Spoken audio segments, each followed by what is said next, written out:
Hello बच्चों, मैं professor Tushar Rohidas Pokharkar आप सभी का तोशिप ट्यूटोरियल्स में बहुत बहुत स्वागत करता हूं। बच्चों, हम लेके आए हैं 4 सेमेस्टर का सब्जेक्ट्स। यस, तोशिप ट्यूटोरियल्स बच्चों आपके लिए लेके आया है 4 सेमेस्टर के स्कीम के subjects and one of it is in front of you and that is DC machines and transformers.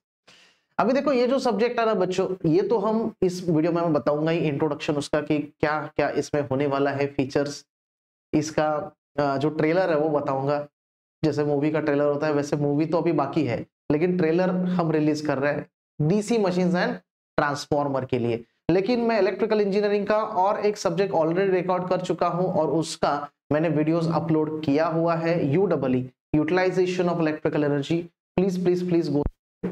Obviously वो मूवी रेडी है विद ट्रेलर और ये मूवी हम देखने जा रहे हैं just with respect to trailer. तो आइए देखते हैं डीसी मशीन्स एंड ट्रांसफॉर्मर्स को। बच्चों याद रखना, इलेक्ट्रिकल इंजीनियरिंग का आपको यहाँ पे एक ज्ञान देता हूँ, छोटा सा ज्ञान।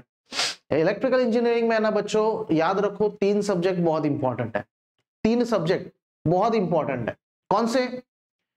सारे सब्जेक्ट्स का इंपॉर्टेंस उसके लेवल पर है, बट 3 सब्जेक्ट ज्यादा इंपॉर्टेंट है इंटरव्यू पॉइंट ऑफ व्यू से। आपको अगर एक electrical engineer as electrical engineer आपको कहां पे रिप्रेजेंट करना है, तो ये 3 सब्जेक्ट आपके बहुत काम आएंगे। इसका जो यूज है वो ज्यादा होगा आपको। सबसे पहला है आपका बच्चों फंडामेंटल ऑफ इलेक्ट्रिकल इंजीनियरिंग, यानी FEE, बेसिक जो होता है ना, यानी नाम बता रहा हूं क्योंकि वही सब्जेक्ट आपका नाम वही है, बट उसमें क्या है, बेसिक ऑफ इलेक्ट्रिकल इंजीनियरिंग है। और वो जो है ना वो ज्यादा इंपॉर्टेंस रोल प्ले करता है with respect to the conceptual understanding कि भाई रेजिस्टेंस क्या है, इंडक्टेंस क्या है, कैपेसिटेंस क्या है, ओहम्स लॉ क्या है, करंट क्या है, वोल्टेज क्या है, एवरीथिंग विच इज बेसिक, वो बेसिक आइडिया आपका क्लियर करवा देता है। और जो सेकंड सब्जेक्ट मैं बताने जा रहा हूं that is already being done, that is electrical circuits and networks. ये जो दूसरा सब्जेक्ट मैं बता रहा हूं इसका इंपॉर्टेंस आपको calculation point of view, mathematical point of view से पड़ेगा। डिजाइनर जो होते हैं ना उनको बहुत काम आता है, तो ऑब्वियसली ये सब्जेक्ट भी बहुत बहुत इंपॉर्टेंट है एज एन इलेक्ट्रिकल इंजीनियरिंग। और थर्ड जो सब्जेक्ट है ना वो आपका 2 सब्जेक्ट का एक्चुअली यहाँ पे डिवीजन किया हुआ है। मशीन जिसको हम बोलते हैं बच्चों, मशीन मशीन जो होता है ना, वो मशीन क्या करता है, 2 टाइप का होता है, जनरेटर एंड मोटर। ऐसे 2 टाइप के मशीन है बच्चों। जनरेटर क्या करता है, जनरेशन करता है। अभी जनरेशन आप देखोगे ना तो ऑब्वियसली 2 टाइप में पॉसिबल है, एक एसी जनरेशन और दूसरा डीसी जनरेशन, क्योंकि 2 टाइप के सप्लाई होते हैं। और उसी हिसाब से ना बच्चों मोटर भी 2 टाइप के होते हैं, एसी मोटर, डीसी मोटर, क्योंकि सप्लाई जैसा अवेलेबल है, आप जैसा जनरेशन कर रहे हो उसी हिसाब से आपका वहां पे यूटिलाइजेशन भी होगा, राइट। सो एसी और डीसी बेसिस पर है ना 2 किताबें आपको पढ़नी पड़, 2 किताबें बोल सकता हूं, या फिर 2 आपको यहाँ पे अलग अलग सब्जेक्ट्स पढ़ने पड़ते हैं। एक सब्जेक्ट अभी आपको है 4 सेमेस्टर में and that is DC machines and transformer, जिसमें ट्रांसफॉर्मर तो है, transformer is nothing but a part of N AC supply, यानी एसी सप्लाई ट्रांसफॉर्मर को लगता है, बराबर है। तो ये तो एसी का पार्ट हो गया। Transformer is kind of a machine which is having its fix position, movable नहीं है, राइट। तो जो मूवेबल मशीन है उसमें आता है डीसी मशीन और एसी मशीन। तो डीसी मशीन जो है ना वो इस आपको सिलेबस में मिलेगा। ये जो 4 सेमेस्टर का सिलेबस है इसमें डीसी मोटर्स आपको डाला गया है, डीसी मशीन डाला गया है। क्या?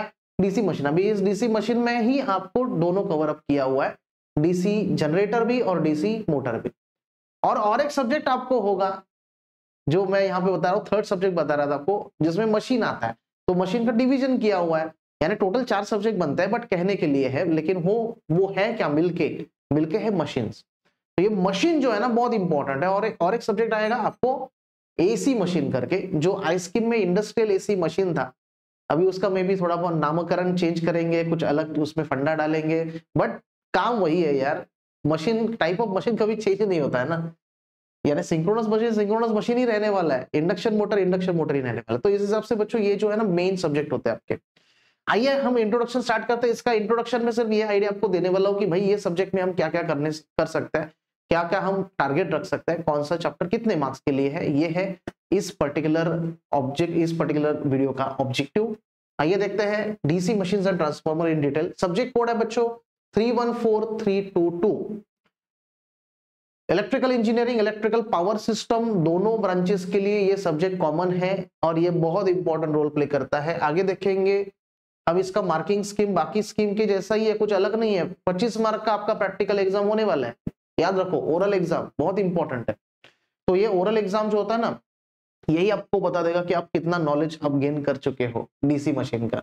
इसलिए ये जो वीडियोस मैं बनाऊंगा एकदम कॉन्सेप्चुअल बनाने वाला हूँ, फाड़ू बनाने वाला हूँ, फाड़ू इंजीनियरिंग टाइप। तो ऑब्वियसली उस हिसाब से आपका जो सब्जेक्ट है उसको यहाँ पे पढ़ो, ये मैं कह रहा हूँ, क्योंकि ये सब्जेक्ट बहुत बहुत इंपॉर्टेंट रोल प्ले करता है इलेक्ट्रिकल इंजीनियरिंग के पर्सन के लाइफ में।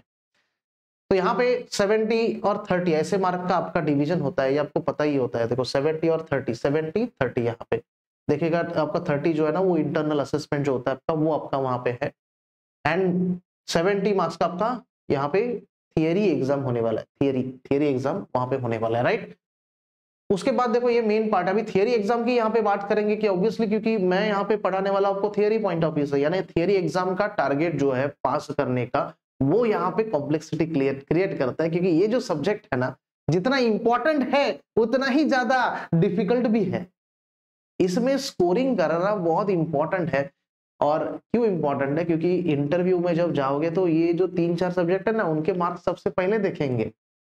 नो डाउट लास्ट सेमेस्टर के मार्क्स देखे जाते हैं, लास्ट ईयर के मार्क्स देखे जाते हैं, बट जो ये जो सब्जेक्ट्स है ना, फिर सेकेंड ईयर में क्या देखेंगे? 2 देखेंगे, ईसीएन देखेंगे, डीसी मशीन्स एंड ट्रांसफार्मर का मार्क देखेंगे। फिर फर्स्ट ईयर में आपका कौन सा मार्क्स देखेंगे इंटरव्यू वाले भाई साहब? वो देखेंगे एफडब्ल्यूई का मार्क्स। आ रहा है समझ में? तो ये इंपॉर्टेंस रोल प्ले करता है। आगे बढ़ेंगे, देखो यहाँ पे आपका जो पहला चैप्टर है बच्चों, जो आपको दिया हुआ है यहाँ पे, डीसी जनरेटर। मैंने कहा था ना कि 2 टाइप की मशीन होती है डीसी में, डीसी जनरेटर हो गया और दूसरा डीसी मोटर। तो डीसी जनरेटर का प्रिंसिपल एंड ऑल यहाँ पे आपको मिलेगा। कंस्ट्रक्शन दोनों का सेम होता है बच्चों। DC machine construction, parts and function, types of materials, types of windings, ये दोनों में कॉमन है। डीसी मशीन कहाँ गया है? यहाँ पे क्या है कीवर्ड, क्या है? DC machine. यानी डीसी मशीन, डीसी जनरेटर लो, डीसी मोटर लो, दोनों में क्या होने वाला है? कॉमन रहने वाला है, उसमें कुछ चेंजेस बिल्कुल भी नहीं है। इसलिए आगे का पार्ट आपको जनरेटर लिखा हुआ है, देखो डीसी जनरेटर। इसमें principle, everything, EMF equation, everything we are going to learn from the we can say DC generator point of view. उसी तरीके से डीसी मोटर भी आपको है बच्चों। डीसी मोटर में भी वही तरीके से प्रिंसिपल ऑफ ऑपरेशन, और उसमें कुछ अलग कॉन्सेप्ट है। तो वो क्या कॉन्सेप्ट है, बैक ईएमएफ वगैरह का, वो सब यहाँ पे हम कवर अप करने वाले हैं, right. Fleming's left hand rule and right hand rule के बारे में थोड़ा सा आपको आइडिया देता हूँ, तो आपको मजा आ जाएगा थोड़ा कि भाई कुछ अलग पढ़ रहा है।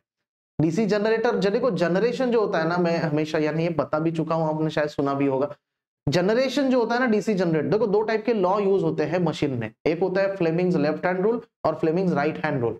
तो फ्लेमिंग्स लेफ्ट हैंड रूल कहाँ पे याद रखना है? देखो कैसा, जनरेशन जो होता है ना, हम शुभ कार्य समझते हैं, तो शुभ कार्य हम किससे करते हैं? राइट हैंड से करते हैं।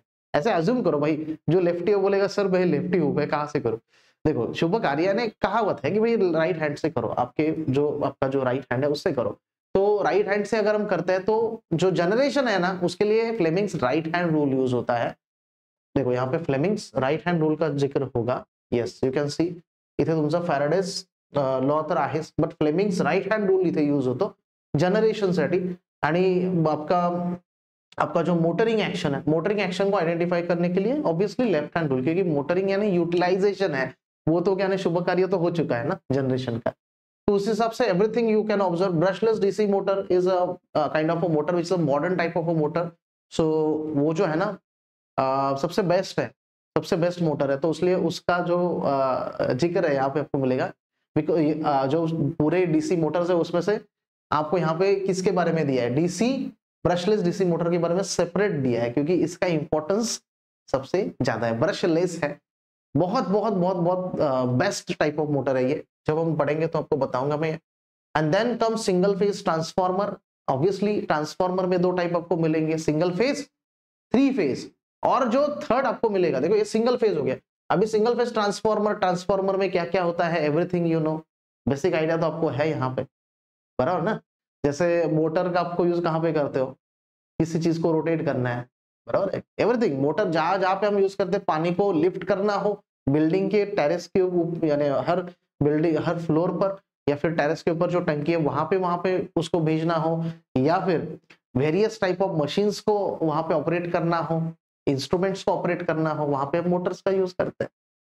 और उसके बाद हम ट्रांसफार्मर देखें तो ट्रांसफार्मर का जनरल यूज हम कहाँ पे करते हैं, स्टेप डाउन के लिए करते हैं। यानी जैसे फॉर एग्जांपल एक छोटा सा एग्जांपल आपको देता हूँ, आप मोबाइल तो यूज करते हो, मोबाइल के अंदर बैटरी होता है, बैटरी का जो सप्लाई वोल्टेज है वो चेक करो कभी, या फिर नेट पे सर्च करोगे तो भी मिलेगा, या फिर आपका जो स्पेसिफिकेशन है ना, जो आप मैनुअल लेते हो मोबाइल खरीदते वक्त, उस पर भी आपको मिलेगा 9 वोल्ट 12 वोल्ट ऐसा होता है, छोटा सा वोल्टेज होता है।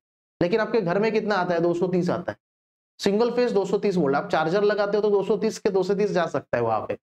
बैटरी जो है ना खुद भी उड़ जाएगा, हमको भी उड़ा देगा, यानी ये प्रॉब्लम वहां पे क्रिएट हो सकता है। तो वहां पे क्या होता है, उसको क्या करना है, रिड्यूस करना है वोल्टेज को। तो रिड्यूस करते वक्त हम क्या करेंगे, वहां पे ट्रांसफॉर्मर यूज करेंगे और उसका नाम होगा स्टेप डाउन ट्रांसफॉर्मर। तो स्टेप अप स्टेप डाउन ऐसे दो बेसिक टाइप के ट्रांसफॉर्मर अवेलेबल है।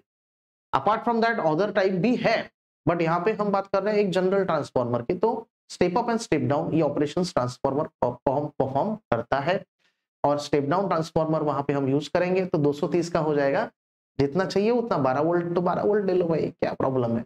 और उसके बाद बैटरी में डीसी होता है, क्या होता है, डीसी सप्लाई होता है। तो डीसी सप्लाई हम देख चुके हैं भाई, इसके बारे में पढ़ चुके हैं। क्या एफई में पढ़ा है, फंडामेंटल ऑफ पावर इलेक्ट्रॉनिक्स में, कि हमें रेक्टिफायर यूज करना पड़ेगा, यानी एसी टू डीसी कन्वर्ट कर देगा और जो हमारा बैटरी है वो चार्ज हो जाएगा। बात यहाँ पे आती है। आरएस में तो एप्लीकेशंस वेरियस टाइप के हो सकते हैं। तो ये सिंगल फेज ट्रांसफॉर्मर है जिसके बारे में हमें इन डिटेल पढ़ना है, क्या क्या होता है भाई इसमें। उसके बाद मैंने कहा 3 फेज ट्रांसफॉर्मर दूसरा टाइप होगा। 3 फेज यानी बड़ा है, बहुत बड़ा, एकदम एप्लीकेशन भी बड़े बड़े होते हैं उसके। Power transformers mostly 3 phase transformer होते हैं जो जनरेशन के बाद यूज करते हैं स्टेपिंग अप के लिए, राइट। ये भी हम पढ़ चुके हैं। तो यहाँ पे 3 फेज ट्रांसफॉर्मर की पूरी कथा पढ़नी है। Everything that in detail we have to understand as an electrical engineer. उस स्पेसिफिकेशंस को, उस कंटेंट्स को यहाँ पे सिलेबस में ऐड किया गया है। इसका मजा लूटिए, आनंद लीजिए, enjoy the concept, right. Everything, polarity test क्यों करना है, क्या करना है, सब आपको पढ़ना होगा और बहुत इंटरेस्ट आएगा। देखो अब जब पढ़ोगे ना, पढ़ने के लिए ना सिर्फ ऐसा मत पढ़ो कि यार थियरी पढ़ रहे हो, चलो मार्क्स रटना है, बस मार्क्स निकालो। नहीं यार, मजा आना चाहिए। कहाँ पे यूज करते हैं इसको, हम एप्लीकेशन पॉइंट ऑफ व्यू से पढ़ सकते हैं क्या, सब आपको बहुत अच्छे तरीके से पढ़ाने वाला हूं यहाँ पे मैं। डोंट वरी अबाउट यार, इतने साल का अनुभव जो है ना, अनुभव, ये जो 10 साल का अनुभव है ना, अनुभव पूरा उतारने वाला हूं यहाँ पे। So don't worry about it कि सर अभी बता रहे हो मजा आने वाला है, कैसे आने वाला है, मजा आएगा ही आएगा, आप देखते रहो। Okay, and the last is special purpose transformer. अभी देखो ट्रांसफार्मर में थर्ड ये कंटेंट डाला हुआ है, थर्ड यूनिट एक अलग से यूनिट बनाया गया है, 5th unit special purpose. Special purpose यानी मैंने कहा ना, देखो जनरल पर्पस क्या है, स्टेपिंग अप स्टेपिंग डाउन, तो उसके हिसाब से आपको 2 चैप्टर वहां पे मैंने बताया।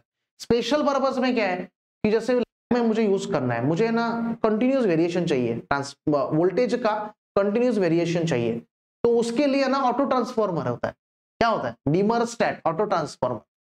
तो ये ऑटो ट्रांसफॉर्मर जो है ना बहुत एडवांटेजेस होता है, कॉपर सेविंग होता है इसमें, आपका एनर्जी लॉस कम हो जाता है, यानी आपका जो एफिशिएंसी वो बढ़ जाता है। सो एवरीथिंग ऑटो ट्रांसफॉर्मर आप पढ़ोगे। इंस्ट्रूमेंट ट्रांसफॉर्मर्स यूज होते हैं, आपका जो वोल्टेज है, करंट है, उसको मेजर करना है मुझे। आप देखोगे ना, अगर आप आप है ना साइट पे जाओगे, सबस्टेशन के साइट पे जाओगे आप, तो वहां पे आपको पता है बहुत हाई वोल्टेज चार्ज्ड वायर्स होती है, कंडक्टर्स होते हैं।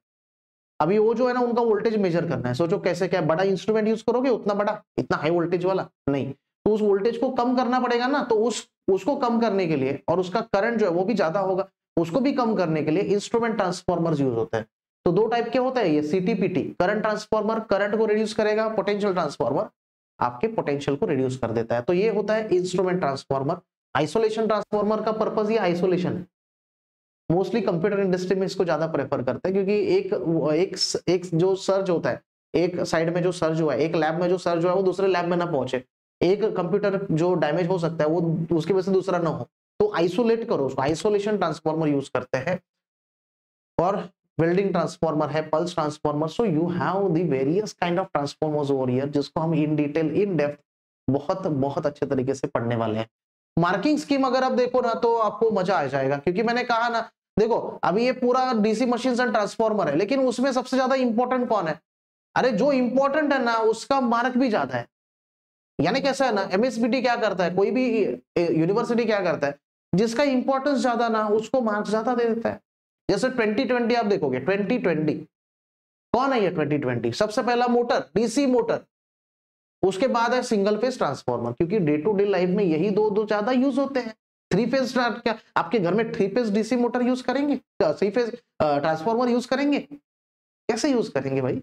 सिंगल फेज ही यूज करेंगे। तो ऑब्वियसली इन दोनों का इंपॉर्टेंस ज्यादा है, तो 2020 इन दोनों को मेन टारगेट रखना पड़ेगा आपको। यानी डीसी मशीन से ट्रांसफार्मर ये तो इंपॉर्टेंट सब्जेक्ट है, बट इसमें कौन इंपॉर्टेंट है? DC motor, single phase transformer. तो ये 20 का आता है। उसके बाद 16 मार्क का आपका आता है थ्री फेज ट्रांसफार्मर, उसके बाद ही and then you can observe the DC generator. DC generator के बाद सबसे छोटा सा टॉपिक है ना ये, स्पेशल पर्पस, इसलिए मार्क्स भी छोटे से दिए गए, 6 मार्क्स। तो बच्चों ये है आपका एक सिनेरियो आपके सब्जेक्ट का, डीसी मशीन्स एंड ट्रांसफार्मर। तो इन डिटेल हम देखने वाले हैं आपके वीडियोस में। तो मैं स्टार्ट कर रहा हूं वीडियो को ऐड करना, कंटेंट को ऐड करना। So thank you very much for watching this video. Please download the app Toshiba Tutorials and enjoy the learning process. Thank you very much.